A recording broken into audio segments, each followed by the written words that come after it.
કોઈએ ગભરાવાનું નથી, કોઈએ ડરવાનું બી નથી. બરાબર, આ પોલીસ વાળા પાનમાં તે દિવસે લઈને બધું કર્યું છે.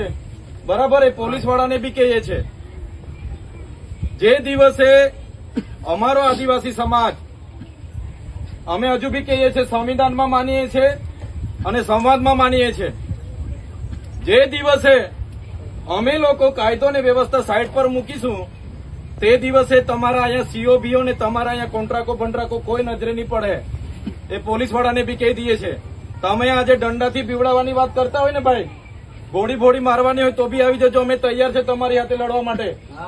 હા, અમારી મા બેટીઓને તમે આતડી દુખાવી છે, અમારી મા બેટીઓને તમે આતરડી લડાવી છે. અમે કોઈને છોડીશું નહીં.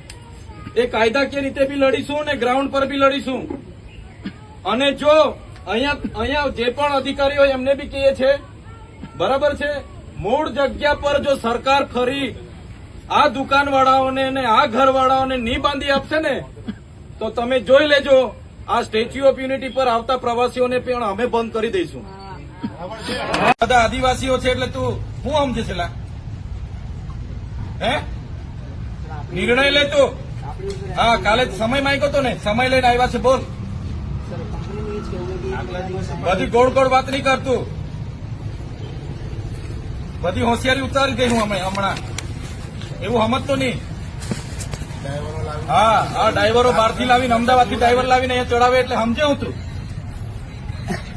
આ લેન્ડ લુઝરો છે, એની જમીનો ગઈ છે. અહીંયા રોજગારી આપવાની સરકારે બાંહેધરી આપી છે, અને તમારા જેવા કંપની વાળા આવીને અમારા લોકોનું શોષણ કરે, આદિવાસીઓનું. કોઈ ચલાવે નહીં, ઊંધા પાડી દે, હું બંધ થાય, જેલમાં નાખી દે છે. આ લોકો આવે છે 2027, ખબર પાડી દે છે જેલ હું હોય છે તે.